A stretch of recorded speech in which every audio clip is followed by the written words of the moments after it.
नमस्कार दोस्तों, आप सबका स्वागत है हमारे YouTube चैनल में संगीता के संसार में। तो कैसे हैं आप सब? आशा करूँगी आप लोग बहुत ही अच्छे होंगे। और जैसे कि छठ आने वाला है और छठ के ऊपर बातें करेंगे, क्योंकि छठ से जुड़ा हुआ कुछ है जानकारी है जिनको करना होगा तो उनको शायद मेरे इस जानकारी से कुछ मतलब उनको इससे हो जगह जानकारी मिल जाएगी। क्योंकि बहुत लोग थोड़ा सा संकोच करते हैं, थोड़ा डरते हैं कि कैसे छठ करना है, क्या करना है, तो इसके ऊपर हम बातें करेंगे। तो जैसे कि ये 4 दिवसीय छठ है, छठ व्रत हम मनाते हैं 4 दिवसीय। पहला दिन होता है नहा खा, दूसरा दिन खरना और तीसरा दिन पहला और चौथा दिन पारना। तो 4 दिवसीय व्रत हम इसको बोलते हैं और चलता है, 4 दिवस तक चलता है। और ये थोड़ी कठिन व्रत है, लेकिन छठी मैया की कृपा से बहुत ही, उनकी कृपा बिना तो कुछ नहीं हो सकता, तो उनकी कृपा से ही सब कुछ संभव हो पाता है। और हम बात कर लेते हैं छठ कब है, ये कब से स्टार्ट हो रहा है। तो जैसे कि नहा खा 28 तारीख को है और 29 को 28 अक्टूबर को नहा खा और 29 को खरना है और 30 को पहला अर्घ और 31 को पारण है। यानी महीने के जो लास्ट है 31 तारीख को ये छठ व्रत समाप्त हो जा रहा है। वीडियो शुरू करने से पहले मैं आप लोगों को एक जानकारी बताना चाहती हूँ। एक मेरे पास कमेंट आया था, तो उन्होंने पूछा था कि क्या हमारे घर में अगर कोई बीमार है और करने में अभी नहीं कर पा रहे तो उसके बदले में कोई और छठ कर सकता है क्या? तो मैं उनको वही बोलूँगी, बताना चाहूँगी कि छठ आपके बदले उनके बदले में कोई और कर सकता है। तो ये देखना है कि एक बार करना है या फिर आगे उसको लेकर जाना है। और कई होता है कि आप एक बार छठ करके छोड़ देते हैं और फिर बाद में कुछ दिन के बाद 2-4 साल तक 10 साल तक लोग नहीं करते हैं। और कई पे होता है कि आपने एक बार स्टार्ट किया है तो आपको करना होता है। और व्रत का यही नियम होता है, मैं ये नहीं बोल सकती, लेकिन हमारे यहाँ व्रत के नियम यही बोलते हैं कि आपने एक बार अब व्रत कर रहे हैं तो ये नहीं कि आपकी मर्जी आए तो आपने किया, आपकी मर्जी आए तो नहीं किया। मैं अच्छे लोगों को जो स्वस्थ है मैं उनकी बात कर रही हूँ। तो ऐसे है, तो हमारे यहाँ तो ऐसे ही होता है कि जब ऐसी कोई परिस्थिति आती है तभी हम नहीं करते हैं, तभी हम नहीं करते हैं। वरना जितना हो सके आपको, अगर हम मतलब बीमार भी, अगर हम चलने लायक है, फास्टिंग रहने लायक है, व्रत करने लायक है तो हम करते हैं, ऐसा है। तो अब बाकी तो छठी में कृपा हो जाती है। तो मैं उनको वही बोलूँगी कि आप देख लीजिए, अगर आप करना है तो आप कर सकते हैं, लेकिन सारा नियम सब कुछ वही है। और जो नहीं कर रहा, अगर वो नहीं कर पा रहे हैं तो आप एक काम कर सकते हैं। अगर आपके मन में है कि आपको इसको लेकर जाना है तो आप ये भी कर सकते हैं, बहुत लोग करते हैं कि आपको एक डाला तैयार करना है। जो आपके आसपास अगर कोई छठ कर रहा है तो उनको ये तो पैसे दे दीजिए, चाहे उनको आपने डाला का सारा, जितने आप डाला सजाते हैं, तैयार करते हैं, तो डाला जो है उनको आप तैयार करके दे दीजिए, तो वो आपके नाम पे, और आप उनको उनसे दिलवा दीजिए जो आपके अगर आसपास में कोई छठ कर रहा है। और अगर कोई जान पहचान लोग, सब लोग कर देते हैं, ऐसा कुछ नहीं होता है। आप छठी मैया के मतलब नाम लेके तो जो छठ करेंगे वो आप उनको दे सकते हैं, तो वो भी कर सकते हैं। और अगर आप करना चाहे तो कर सकते हैं, लेकिन आप इसको फिर आप देखना है कि आप इसको लेकर आगे जा सकते हैं क्या, कि आप इसको मतलब कि आप फिर इसको करके छोड़ देंगे या फिर बस एक बार करके छोड़ेंगे या फिर इसको रेगुलर मतलब हर साल करेंगे, या कैसे करेंगे देख लेना है। क्योंकि यह नियम होता है कि आपको अगर करने हैं तो आपको सब कुछ नियम के साथ में आपको करना और आगे भी करना है, और या तो फिर अपने करके फिर मतलब बैठा देना है। तो सबसे अच्छा मैं यही बोलूँगी कि आप अपना एक काम कर सकते हैं। अगर वो करने लायक नहीं है, आपके मन में है कि मैं इसको मतलब करवाना है और दिलवाना है छठी मैया को, तो आप सबसे अच्छा है कि आप एक डाला तैयार करा दीजिए, डाला तैयार कर दीजिएगा। और जो करते हैं तो फिर उनको पैसा दे दीजिए, वो कर देंगे, और वो आप उनसे अर्घ, दूसरे जो छठ करते हैं उनसे अर्घ दिलवा दीजिए। तो शायद आप हो सकता है कि आप मेरी जानकारी आप तक पहुंच गई हो, पहुंच जाए तो प्लीज़ आप कमेंट करके बता दीजिएगा कि आपको ये जानकारी आपको मिल गई। और अभी नहा खा बस आने वाला है तो आप उनको करा सकते हैं। तो हम बात कर लेते हैं नहा खा को, कि नहा खा हमें कैसे क्या करना चाहिए नहा खा पे, और इसमें मेन जो होता है क्या क्या चीज़ें होती हैं, तो उस पर हम बातें कर लेंगे। तो जैसे कि नहा खा में कुछ चीज़ें जो होती हैं, तो कुछ खाते हैं, कुछ चीज़ें जो नहीं खाने चाहिए, उस पर भी हम बातें करेंगे। तो इस वीडियो को जो है लाइक कर दीजिएगा और चैनल को सब्सक्राइब कर दीजिएगा और बेल आइकन भी ऑन कर लीजिएगा, ताकि इससे जुड़े हुए मैं कोई महत्वपूर्ण जो भी जानकारी अगर होगा तो मैं सबके साथ शेयर करूँगी, तो उसका जो है आपको नोटिफिकेशन मिल जाए और उससे आप जो है आप जानकारी जल्दी आपको मिल जाए। तो चलिए शुरू करते हैं। तो जैसे कि सबसे पहले पहला होता है नहा खा चालू होता है छठ का। नहा खा के दिन, नहा खा का मतलब होता है कि हम शुद्धि होना, हम अपने शुद्धिकरण जो भी होता है तो वही होता है।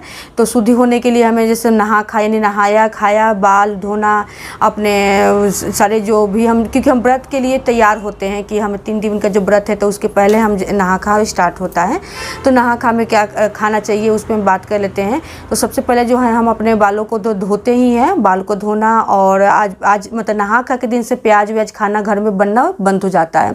घर के लोग भी प्याज व्याज नहीं बनाते हैं। कोशिश प्रयास यही रहता है कि प्याज घर के लोग भी ना खाए, क्योंकि जो व्रती होते हैं उनके लिए भी अच्छा रहता है कि कोई टच हो, ये हो। थोड़ी सी छठ का जो है बहुत थोड़ी कठिन है और इसमें बहुत सारी चीज़ों का ध्यान देना पड़ता है, इसलिए प्याज जो है घर में बनना बंद हो जाता है नहा खा के दिन से ही।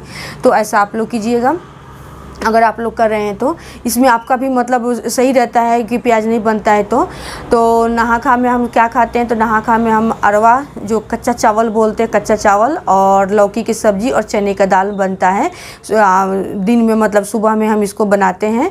और उसके बाद रात को आप चाहें तो रोटी और वही लौकी की सब्ज़ी जो दिन की बची होती है उसी को खाते हैं।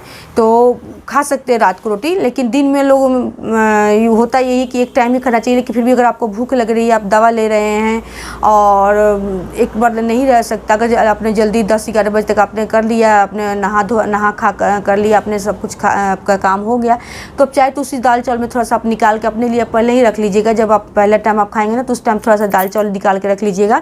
और दूसरी बार भी आप थोड़ा सा ले सकते हैं कि दवा खाना होता है, थोड़ी भूख लगती है, हर किसी का है, इसमें मना ही नहीं है कि आपको एक टाइम ही खाना है। लेकिन काम करते करते हम सारी चीज़ों करते हमें हो ही जाता है और लोग बोलते भी कि एक टाइम खाना है, लेकिन अगर आप कोई ज़रूरत है तो आप खा सकते हैं। तो आप उसमें से अपने लिए अलग जो है दाल चावल सब्जी थोड़ी सी आप निकाल के रख दीजिए, ताकि किसी से कहीं गलती से कहीं टच हो जाए, कहीं बच्चे कुछ छू दे, कोई दूसरे से कुछ छू दे, तो इसलिए आप उसको दूसरी बार के लिए आप थोड़ा सा अपने निकाल के रख दीजिए। और रात को आप रोटी और सब्जी जो है बना के अच्छे से, आप जो भी सफाई तो हमारी चालू होती रहती है, दिवाली की सफाई से हमारी चालू होती है, आज की तो सफाई लगी रहती है। तो मतलब नहा खा के दिन, तो उसके दिन जो है आप कर सकते हैं। और इसमें आपको क्या नहीं खाना है, सबसे मेन चीज़ है आपको इसमें मसूर का दाल, बैगन की सब्ज़ी और बॉयल चावल, ये सारी चीज़ें जो है नहीं खाना होता है। और सरसों के तेल बोलते हैं, सरसों के तेल में आपको ये सब्ज़ी नहीं बनाना होता है, घी में बनाना होता है, या फिर आप रिफाइंड सब्ज़ी बना लीजिए। लेकिन सबसे बेस्ट है कि आपके पास घी थोड़ा सा रखिए, घी में ही बना लीजिए। रिफाइंड में भी थोड़ा सा होता है कि कहाँ क्या है, जैसे मूँगफली का तेल हो गया, सोयाबीन हो गया, लेकिन आप सबसे अच्छा घी में थोड़ा सा बना लीजिए। जब हम सब कुछ इतना कर सकते हैं तो थोड़ा सा तो हम घी में कर ही सकते हैं। तो घी में ही सब्जी बनता है, घी में ही जो है दाल, और दाल में जो है चना के साथ अरहर का दाल भी बनता है। ये 2 चीज़ बना सकते हैं आप, लेकिन मेन होता है कि चना का दाल ही सबसे शुद्ध मानते हैं। अरहर का दाल भी शुद्ध है, तो अगर आप अरहर चाहें तो अरहर का भी खा सकते हैं और चना दाल खा सकते हैं। चना दाल ही मेन खाते हैं सब लोग, तो ये आप कर सकते हैं। तो ये चीज़ हो गया आपको यही बस। और दूसरी बात, जब आपने नहा खा के दिन, जब आपने नहा धोवा लिया, बाल वाल धो लिया और व्रत जो है आपने खाना भी खा लिया सब कुछ के लिए, उसके बाद क्या करते हैं, उसके बाद हमारे जो नाखून वाखून होते हैं ना, इस नाखून को भी काट लेते हैं, क्योंकि ये नाखून भी हमारे शुद्धि में आता है। तो नाखून जैसे बढ़ाया है आपने वो करना है, तो उसके भी हाथों पैर को नाखून को काट लेना, कलर लगा लेना, तो ये चीज़ भी उसमें जोड़ा जाता है। तो ये भी होता है, इसको भी आप लोग बहुत ही ध्यान से रखिएगा, क्योंकि बोलते हैं नाखून जो बड़े होते हैं तो उसमें भी थोड़ा सा अशुद्धि आ जाता है। आप समझ ही सकते हैं कि ये हमारे हर त्यौहार, हर व्रत में हम लोग इसको भी देखते हैं। तो छठ में आपको इसको ज़रूर करना है। तो नाखून भी काट लीजिएगा और उसके बाद जो है रंग अपना जो भी कलर लगाते हैं, नेल पॉलिश अलता पैरों में लगाते हैं वो लगा लीजिएगा। लौकी का सब्जी अगर बना रहे हैं नहा खा के दिन, तो उस दिन आलू की जो है बचका जो बोलते हैं ना, बचका भी बना सकते हैं। आलू की सब्जी जो भुजिया है, बचका है, तो उसमें भी लोग बना के खाते हैं। लेकिन सबसे मेन होता है लौकी का सब्जी। तो कहीं कहीं आलू की भी बचका उचका बनता है, जी आप बना सकते हैं, तो वो भी बनता है कहीं पर। तो आप अगर आपके घर यहाँ बनता है तो आप बना सकते हैं और खा सकते हैं। लेकिन लौकी मेन सबसे शुद्ध लौकी होता है, तो लौकी को तो आपको बनाना ही है, करना ही है। तो ये थी जानकारी आपको क्या चीज़ करना है। और बाकी क्या खाना के जो नेक्स्ट दिन होता है आपको खाना के लिए, तो आप जब तक रात को आप खाना खा लिए, तो अगर आपको पूरा दिन फास्टिंग होनी होती है और रात को ही जाकर हम सीधे जो है खीर और रोटी बनता है, उस दिन गुड़ वाली खीर बनती है और रोटी बनती है। तो उसमें खीर जो बनता है साठी के चावल से बनता है। साठी हम मार्केट में जाएंगे तो साठी के चावल आप बोलेंगे तो साठी के चावल से बनता है। तो साठी के चावल लेते हैं और उस साठी के चावल आपको लेके खीर बनाने के लिए आपको निकालना है, थोड़ा आपको एक्स्ट्रा लेकर आना है। एक्स्ट्रा किस लिए? नेक्स्ट दिन के लिए जब हम छठ करते हैं, जो हम अच्छा तैयार करते हैं तो साठी के चावल से तैयार करते हैं। और जो हम आयपन तैयार करते हैं, जो हम लगाते हैं डाला में, उसमें भी साठी का चावल होता है। तो जब आप खीर बनाएंगे, जब खीर के लिए मंगाएंगे तो उसमें से आप इतना सा चावल अपने लिए निकाल के अलग रख लीजिएगा, अगले दिन छठ जिस दिन करना है उसके लिए, क्योंकि उसी से अच्छा तैयार होता है। उसी से जो हम चना और चावल का जो अच्छा तैयार करते हैं उसी से करते हैं। तो आप ये ध्यान रखिएगा कि थोड़ा सा चावल निकाल के अलग रख लीजिएगा। और उसमें आप हल्दी लगा के, चाहे जैसे भी हल्दी लगाना शुभ होता है, तो हल्दी के पाउडर में उसको आप थोड़ा सा कलर कर लीजिए और आपका पीला अच्छा तब का तैयार हो जाएगा, लेकिन साठी के चावल से तैयार होगा। तो उस दिन आपको जो है खीर और रोटी बनता है रात को। और आपको बता दूं, अगर आपको प्यास लगता है, प्यास लगने का डर है, तो आप एक चीज़ कर सकते हैं। सबसे बहुत लोग नहीं पीते हैं लेकिन आप पी सकते हैं। सुबह में 3 बजे आपको ना, रात को तो अपने खाना खा पी के आज सो गए, मतलब नहा खा के दिन आपने सो गए और अगले दिन खरना आ रहा है, तो अगले दिन क्या करेंगे कि आप 3 बजे के करीब जो है ना मिश्री पानी, रात को मिश्री आप लोग घुलने के लिए रख देना है पानी में, और उस मिश्री पानी को आप पी सकते हैं 3 बजे। 3 बजे के बाद नहीं, 3, साढ़े 3, 4 बजे के तो पहले आपको मतलब 3 बजे तक पी लेना है। तो उससे क्या होता है, थोड़ा सा बहुत लोगों को प्यास लगती है। और हालांकि छठी माई की कृपा ऐसा है कि हम काम में इतने बिजी रहते हैं कि हमें कुछ महसूस नहीं होता है और हम बड़े अच्छे से सब कुछ कर लेते हैं। उनकी कृपा के बिना, जैसे मैं बार बार बोलती हूँ, उनकी कृपा के बिना ये कुछ भी संभव है ही नहीं। तो आप ना मिश्री का पानी रख सकते हैं और मिश्री का पानी आप सुबह में 3 बजे पी सकते हैं और फिर अच्छे से कुला वला कर लीजिए। उसके बाद आप व्रत पूरा दिन के लिए रह सकते हैं। यही चीज़ आपको जो है पारण पहला अर्घ के दिन भी अगर आपको प्यास लग रही है, प्यास लगने का डर है, तो आप उस दिन भी जो मिश्री अलग से मिश्री आप मंगा के रख लीजिएगा। आप पहले मंगा लीजिएगा, पीजिए ना पीजिए अलग बात है, लेकिन आप उसको घुलने के लिए रख दीजिए ताकि अगर पीने का मन हो और वो हो तो आप पी सकते हैं। तो पानी पीजिएगा, क्योंकि पूरा दिन रहता है तो पूरा दिन पानी अगर पहले पी लेंगे, ध्यान से पी लेंगे, तो आपके लिए पूरा दिन बॉडी में आपकी एनर्जी बनी रहेगी और काम भी करना है, बिना काम तो किए चलना नहीं है, तो हमें ही करना है। तो आप पहला अर्घ के दिन भी सुबह में आप 3 बजे आप थोड़ा सा पानी पी लीजिएगा मिश्री वाली, तो वो भी आपको प्यास नहीं लगाएगा। ये लोग पीते हैं, मतलब अगर मैं भी हूँ तो मैं भी कभी पी लेती हूँ, क्योंकि थोड़ा डर रहता है कि हमें प्यास लग जाए, क्योंकि हमें घर के सारे काम करने होते हैं। तो इस टाइप से आप कर सकते हैं। तो चलिए फ्रेंड्स, मैं जो है अभी आप लोगों को खाना का बता रही है कि खाना कैसे करना है, और पहला अर्घ का भी जो है मैं आप लोगों को बता दूंगी कि क्या करना है।